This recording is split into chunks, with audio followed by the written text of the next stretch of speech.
Okay, so I now need to heal Eva because Eva's very hurt. She was maybe a little bit stabbed through the abdomen. So we are going to deal with the deep cut first. In the correct order, which is bandage, disinfectant, and then searcher. And also a septic.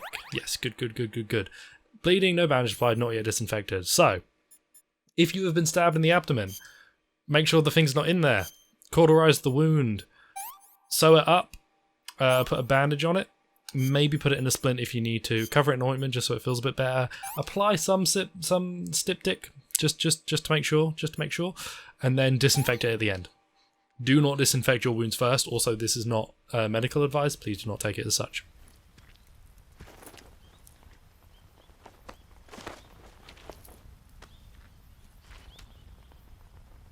Can you walk? Yeah, I think so.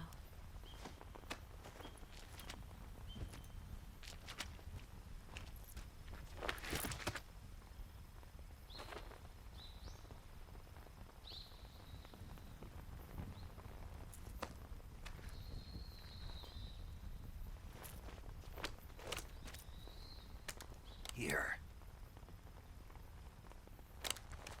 It's different from the Mauser. When you're using a two-hand grip, you have to be careful where you put your hands or your fingers will get burned by the exhaust gas from the cylinder gap.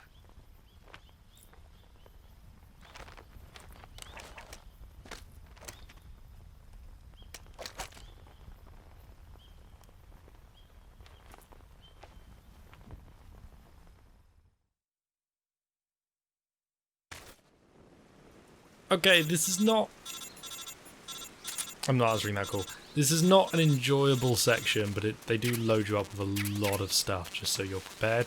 Eva's stamina is not good. It is bad. Eva is just generally not super fun to have to lug around, and she's very slow. So our objective here is to get to the end with as minimal alerts as possible, and with an alive Eva. Preferably an alive me too, but you know, that doesn't, you know, I mean, it's unlikely. We all know that. I've died in every single section so far. I am going to apply sneaking and woodland, just because I think that's a useful combo. Eva, come on. And I'm going to go as slow as I can, and by that I mean as quickly as I can, which is very slow. The opposite of what I was talking about. Grabbing these mushrooms just to have some reserve stamina items. I need to put a suppressor back on this so that it is ready to be used again. The guards appear, I think, at a crossroad. I don't remember where. Here we go.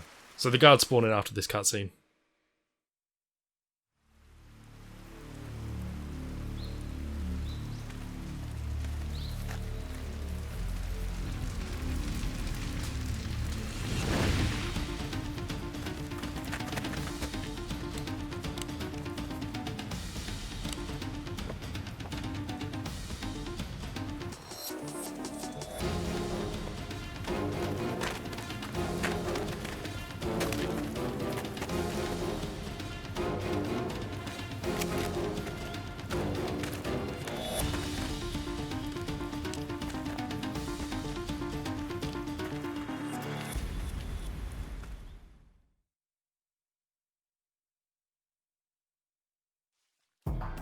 Okay, so we now have guards to deal with. Eva is very, very slow, and she is likely to be seen when these guards catch up. So I'm going to... Cool, I'm going to shoot that, apparently, and have that guard freak out a little bit, and then probably run, which is not going to be fun. I just need Eva to move at a half decent pace. Cool. If I knock out guards, the other guys will have to try and wake them up, which is very helpful. Bam. Cool. Keep moving forward. I think I always go this way. I don't know why. Yeah, that should stall the guards a little bit. Eva needs to eat because she is getting hungry. which is not super fun. 1 second.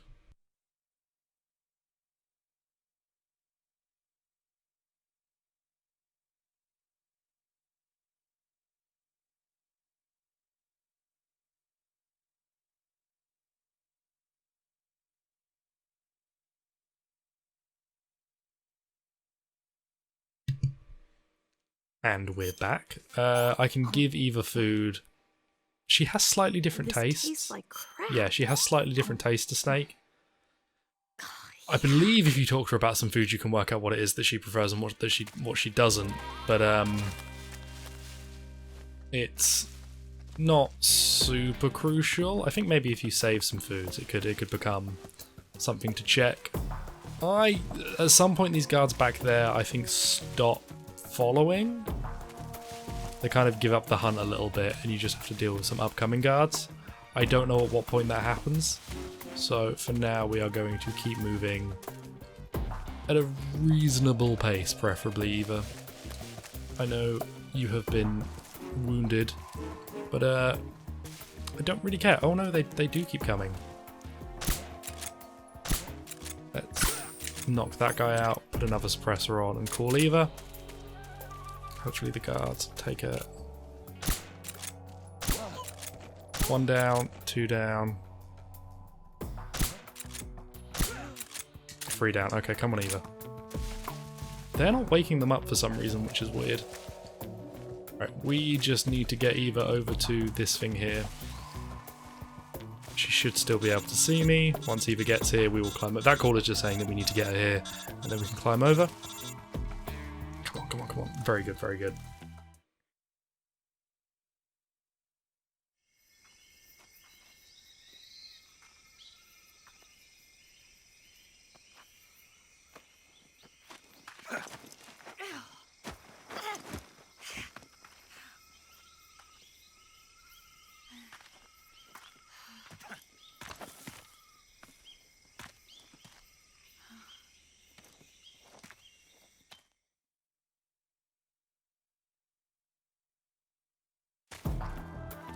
Okay, and now we're not in a hunt section. They're not following us.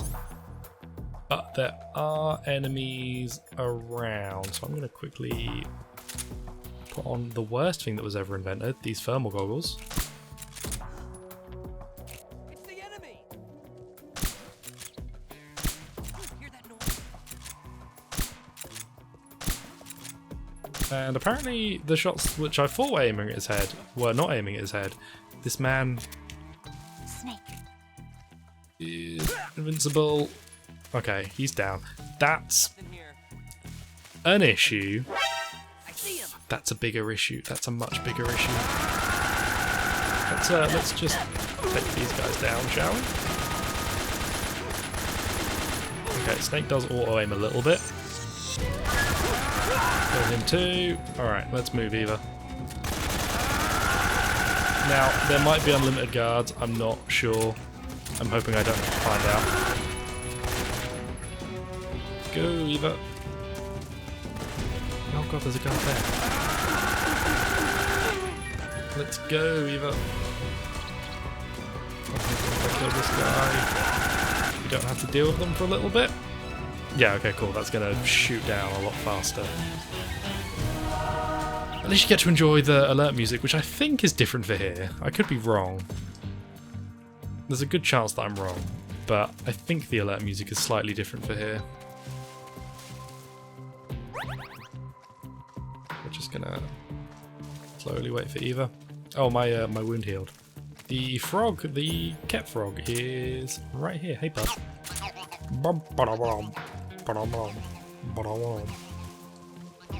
Those dudes on the 3DS version, they are little mini Yoshis.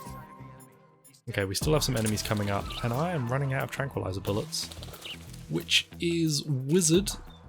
Ooh, you moved in a weird way there, mate. Don't do that. Don't be doing that. Are you hiding in cover? Yeah, you fucking weirdo. Why? Why would you do that, my dude? My chums, why would you do this to me? Quick Fermi, see if I can see anyone. I can see this dude. He is no longer alive. And I see 2 more guys over there. Or I see at least 1 more guy over there. Bam, and then... I'm so hungry. Oh, Eva's hungry, that's fine. And then if I want to rip this guy.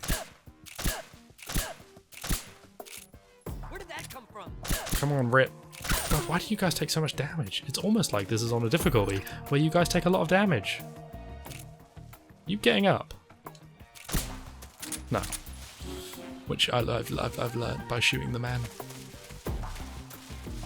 Eva is super slow, and also she's slow when she's hungry. I should give her some food, just to make this slightly more bearable. I think she's slow when she's hungry, I'm not 100% sure on that. Tasted terrible, but Eva thinks it's okay if I actually give it to her. Eva, try this. What did you give me?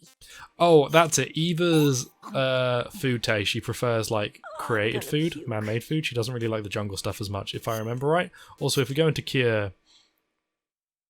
Just already in your underwear? Okay, I thought you had to leave and enter Cure a few times for that to happen. R2 for info, you can see her medical history. You can see a lot of electrical burns and gunshot wounds. Blow sustained, leech poison, broken nail. Brain, stomach ache, lacterogastritis, tick-borne encephalitis, and then, yeah, if you press right, you can see her food history. Ration Siberian in cap, ration, instant noodles, grappa, espresso, grilled duck breast with herbs. How does Snake have any of this info? Go down, luminescent mushroom, tuna sea bream. She's good. She's well. Snake's food history is like 20 snakes and a mushroom. Eva's is like, ooh, I've had foie gras from the best chef in all the land, Godono Ramseonis, who is legally not Gordon Ramsay. I need ammo. I need a lot more than what I've got. I'm missing a lot, but it's fine because we're just going to climb over here and nothing's going to be a problem. We're going to be all good.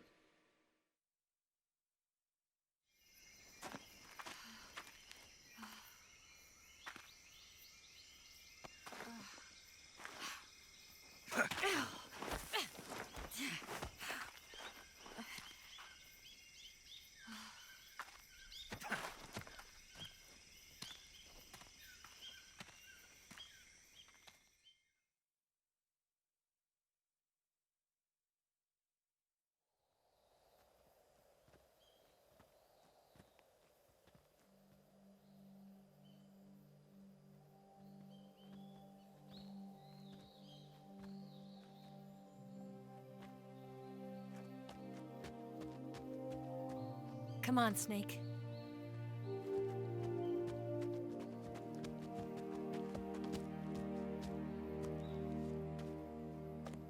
We made it. We made it. Over there.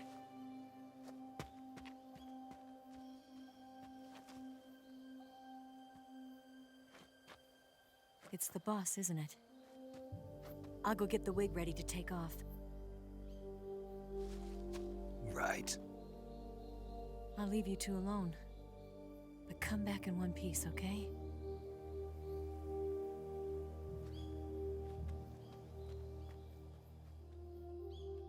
Promise me!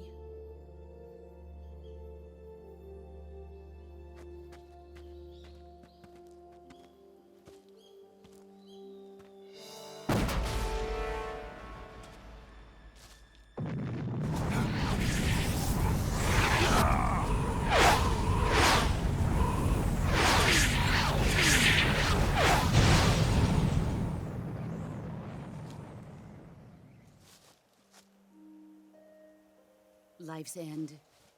Isn't it beautiful? It's almost tragic. When life ends, it gives off a final lingering aroma. Light is but a farewell gift from the darkness to those on their way to die. I've been waiting, Snake, for a long time. Waiting for your birth, your growth, and the finality of today. Boss, why are you doing this? Why? To make the world one again. The world used to be whole. But with the end of the Second World War, the philosophers began to fight amongst themselves, and the world was torn apart. The Cobras, my comrades who trained and fought alongside me, were torn apart as well. The foibles of politics and the march of time can turn friends into enemies just as easily as the wind changes. Ridiculous, isn't it? Yesterday's ally becomes today's opposition. And this Cold War? Think back. When I was leading the Cobras, America and Russia were fighting together. Now, consider whether America and Russia will still be enemies in the 21st century. Somehow I doubt it. Enemies change along with the times, the flow of the ages, and we soldiers are forced to play along. I didn't raise you and shape you into the man you are today just so we could face each other in battle. A soldier's skills aren't meant to be used to hurt friends. So then what is an enemy? Is there such a thing as an absolute timeless enemy? There is no such thing, and never has been. And the reason is that our enemies are human beings like us. They can only be our enemies in relative terms. The world must be made whole again. The philosophers must be reunited. I will devote my skills to that purpose. And with the Colonel's money, I will achieve that end. Just as I once created the Cobras. They are my family. I may no longer be able to bear children, but I still have a family.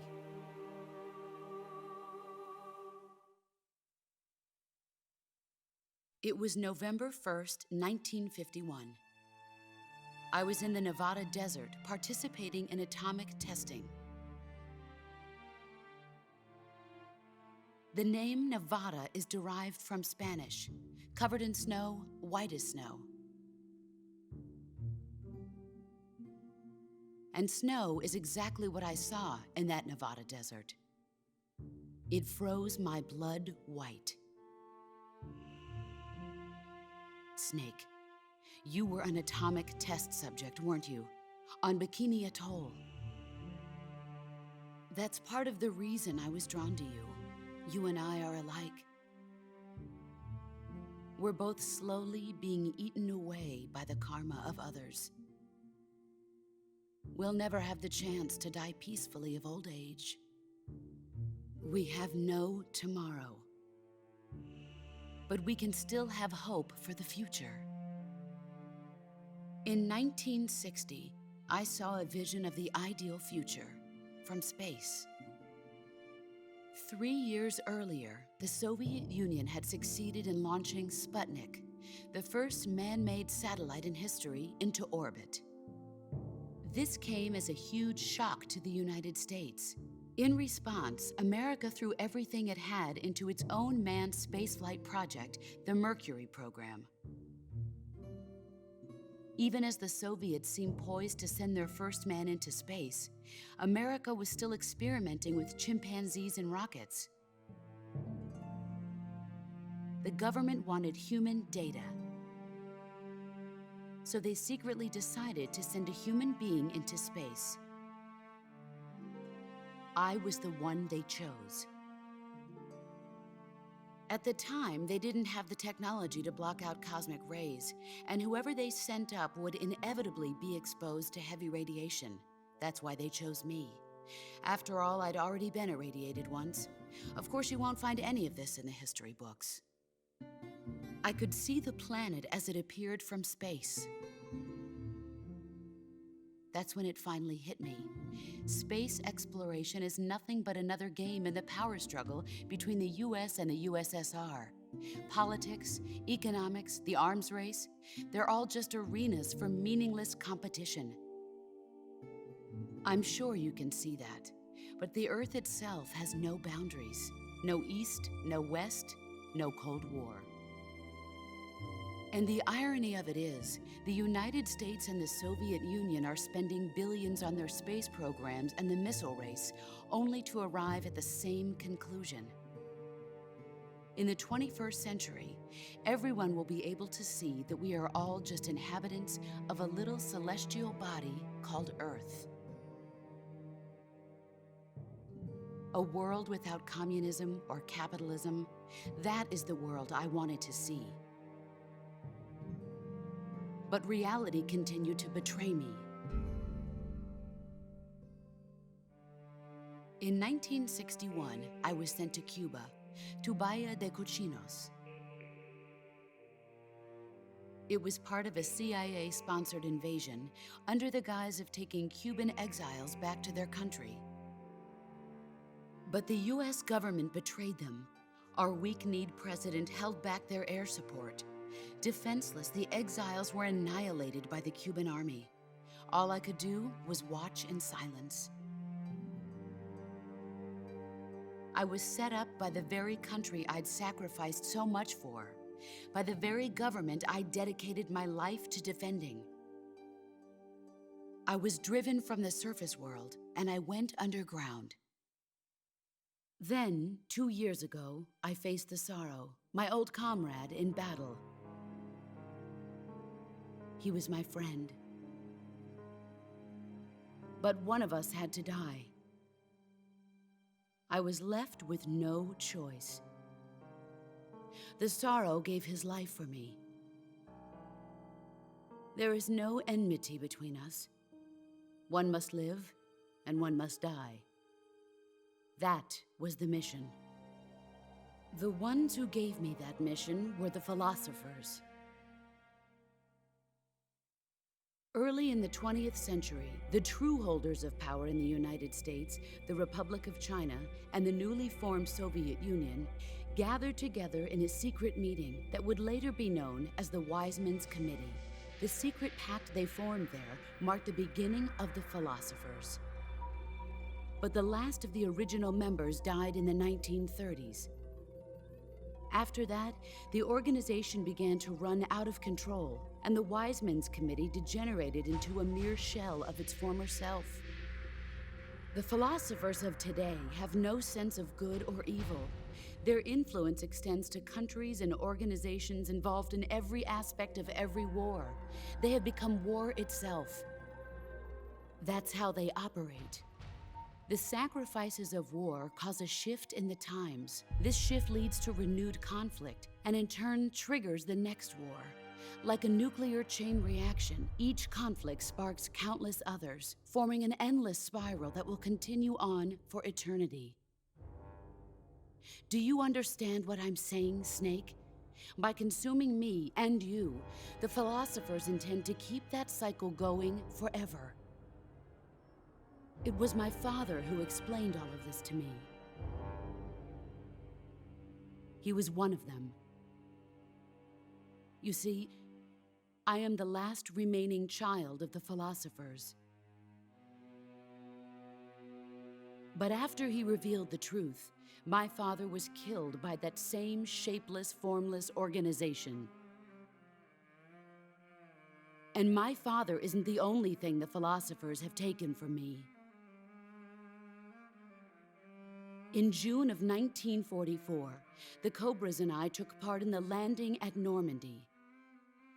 We'd been given a top-secret mission to locate and destroy enemy V-2 rocket installations. I was pregnant at the time. The Sorrow was the father. I gave birth on the field of battle. A beautiful baby boy. But my child was snatched away from me by the philosophers. Hunters have known about camouflage since ancient times. but it's only quite recently, since the 18th century, that it's been applied to military operations. The first camouflage introduced to the military was a solid-colored uniform designed to blend in with the battlefield. It was really more of a protective coloring than true camouflage. Camouflage in the modern sense of the word wasn't introduced until the First World War. During that war, weapons such as aircraft, cannon, and warships were painted in camouflage colors. But it was almost never used to disguise individual soldiers. The widespread use of camouflage began in World War II. The Germans and the Russians in particular made active use of it in battle.